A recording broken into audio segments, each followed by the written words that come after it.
Article 11582. The vendor is bound to accept delivery and pay the price and the thing sold and at the time and place stipulated in a contract. If the time and place should not have been stipulated, the payment must be made at the time and place of the delivery thing sold. This article talks about main duties of the buyer vendor in a contract of sale. Number 1. Duty to accept delivery. The buyer must receive the thing sold when the seller delivers it properly. The buyer cannot refuse delivery without a valid legal reason. Number 2. Duty to pay the price. The buyer must pay the agreed price at the time agreed upon in the contract. At the place agreed upon in the contract. If there is no time and place stated in the contract, if the contract does not mention when and where payment should be made, the law provides rule. Payment must be made and at the time and place delivery. So, when the item is delivered, payment is due. When the item is delivered, payment is made there. This avoids confusion, and protect both buyer and seller. Example 1, time and place stipulated. Anna buys a laptop from Ben for 50,000. Their contract says payment must March 10, place bin store. Anna must accept the laptop on March 10, pay 50,000 at bin store. If Anna refuses to pay or accept delivery, she violates Article 1582. Article 1583. Unless otherwise agreed, the buyer of goods is not bound to accept delivery, tariff by installment. Where there is a contract of sales goods to delivered by stated installment, which are separately paid for, the seller make detective deliveries in respect of one more installment, or the buyer neglects or refuses without just cause to take delivery or pay for one or more installment. It depends to each case on the term of the contract and circumstances of the case whether the breach of contract is material is justify the injured party refusing to proceed further and suing for damages for breach in entire contract, or whether breach is severable, giving rise to claim compensation but not to right to treat whole contract broken. Article 1583 talks about sales of goods delivery installment. Number 1. Buyer is not required to accept installment delivery unless agreed. Number 2. When there is a valid installment contract. Number 3. If the sellers deliver defective goods. Number 4. If the buyer refuses to accept or pay without valid reason. Number 5. Two possible legal effects of breach.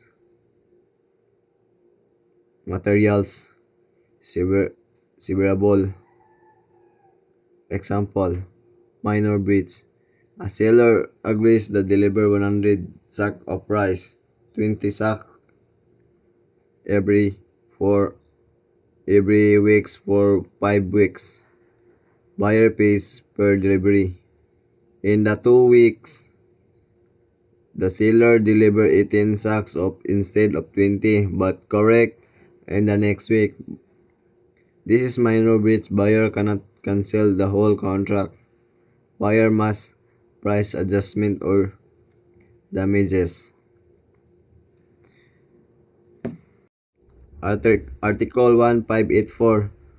Where the goods are delivered, the buyer which he has previously examined, he not deemed to have accept them unless until he had reasonable opportunity in examining them for the purpose of ascertaining whether they are in conformity with the contract. If there is no stipulation to the contrary, unless otherwise agreed, when the seller deliver of goods to the buyer, he has bound and on request to afford the buyer reasonable opportunity in examining the goods and purpose ascertaining whether they are conformity with the contract. Where goods are delivered to carrier, the seller, in accordance with the order from or agreement with the buyer upon the terms that goods shall be not delivered by the carrier to the buyer until he is paid price, whether such terms is indicated marking the goods with a collect or delivery. Otherwise, the buyer is entitled to examine the goods before the payment, the price, and absence and of agreement or usage of trade permitting such examination.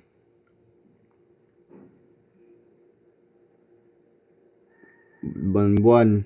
The buyer has the right to check the goods first. 2. Seller must allow inspection. 3.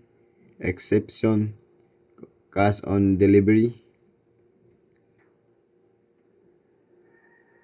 Example, normal delivery expansion. Maria ordered 10 office chairs from supplier.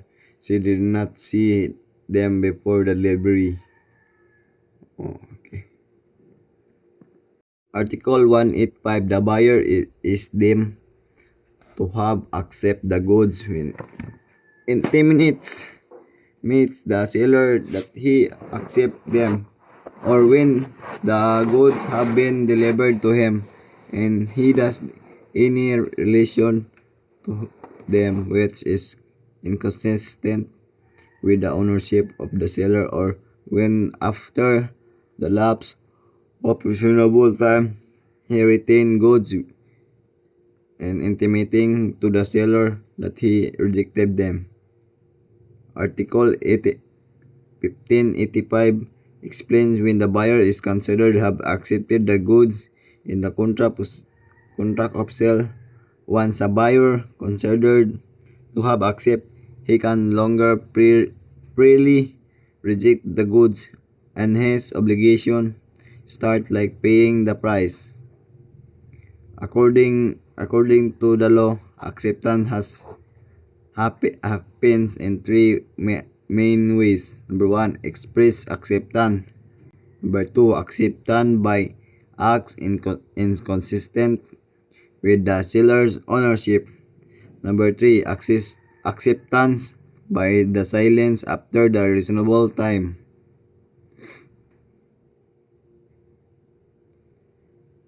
Simple example. Situation. Anna buys a refrigerator from Ben. Cause 1. Anna received Case 1. Anna received the ref. She tells Ben accept the refrigerator. Case 2. Acceptance by action. Anna received the ref. He plug it in and start using it. Case 3. Acceptance by the silence. Anna receives the ref. She keeps it for 1 month. She doesn't not complain or reject it. Article 1586. In the absence of express the implied agreement of the parties, acceptance of goods by the buyer shall not discharge from the seller from the liability in damage or legal remedy for breach of any promise or warranty in the contract of sale, but if there after acceptance goods the buyer that fails to give notice to the seller of breach and any promise warranty within reasonable time after the buyers know or brought to know of such breach, seller shall not be liable therefore. This article talks about what happened after buyers accept the goods in contract of sales. Number 1. Acceptance does not automatically free the seller. Number 2. Buyer must give notice of the problem. Number 3.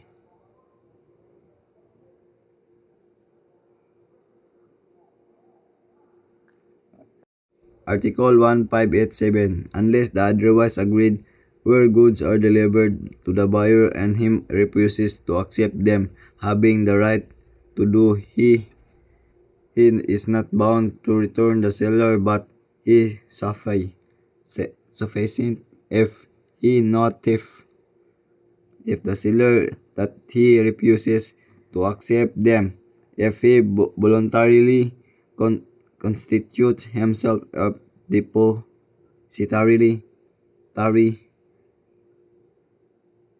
he shall be liable such as. Article 1587 talks about what happens when a buyer refuses to accept the goods even they are delivered.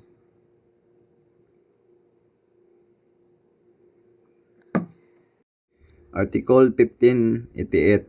If there no stipulation as specified in the first paragraph of the buyer accept, when the buyer refusal accept the goods without just cause, the lethal authority passes to him from the moment they are placed and his disposal. Effect the buyer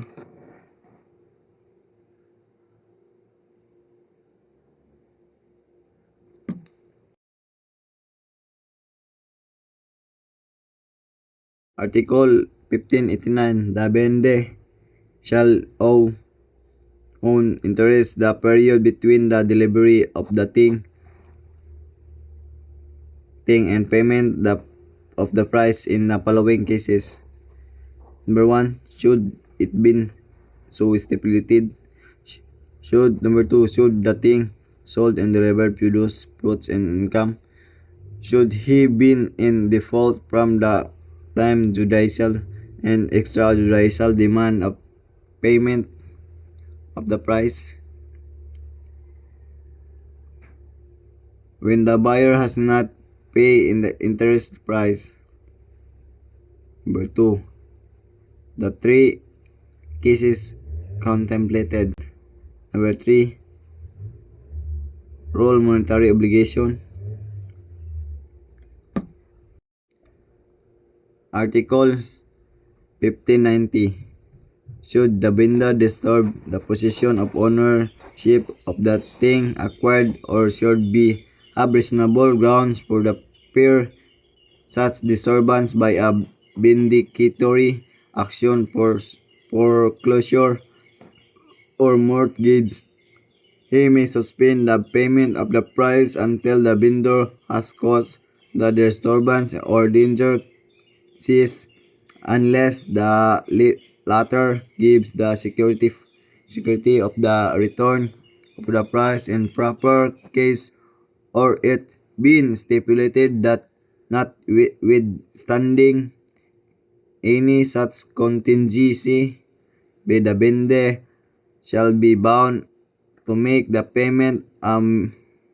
Mere act of trespass shall not authorize the suspension of the payment of the price. When the buyer may suspension of the payment of the price. Number 2,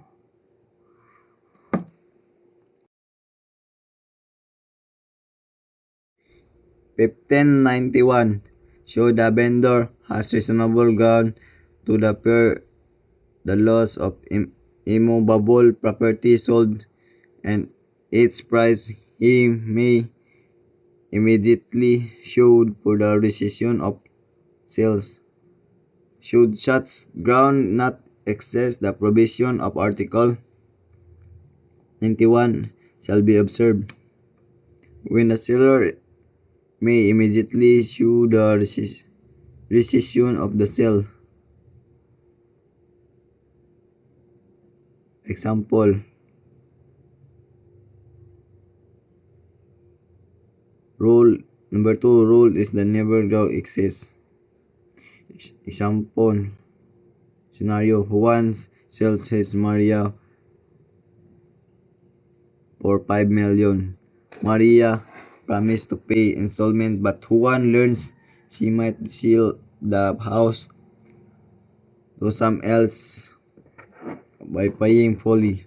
Juan is reasonable ground for fear losing the property and the payment action. One can immediately go to court to rescind the sale of get house back. If the court finds Juan for reasonable, the sale cancelled, Maria returns the property and any partial payments are refunded. If if the if the first is reasonable, suppose Maria actually paying on time and Juan just suspects she might all. Then Juan immediately risking the allow the follow 1191 procedure, which is require waiting until the breach actually happen. Article 1592 in the sales of immovable property, even though may have been stipulated that upon failure to pay the price that agreed upon, the rescission shall contractual of right placed, the vendor may pay even after expiration of the period. Longer, no demand for the rescission of the has been made upon either judicially or notarial act after the demand of the court. This article talks about what happened the buyer vendor of the property that is on pay. Number 1, contractual rescission clause. Number 2, grace for late payment.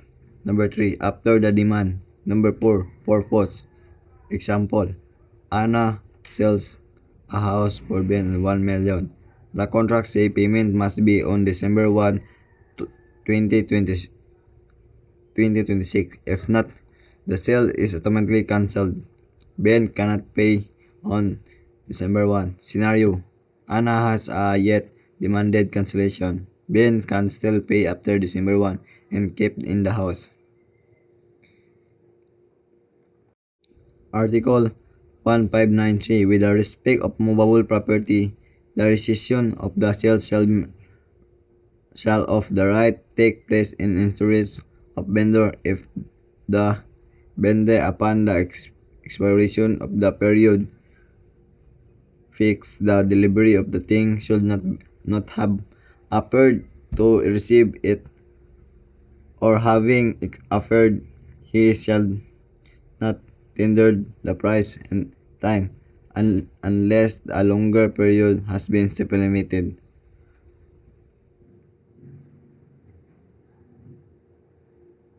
The articles talk about what happened,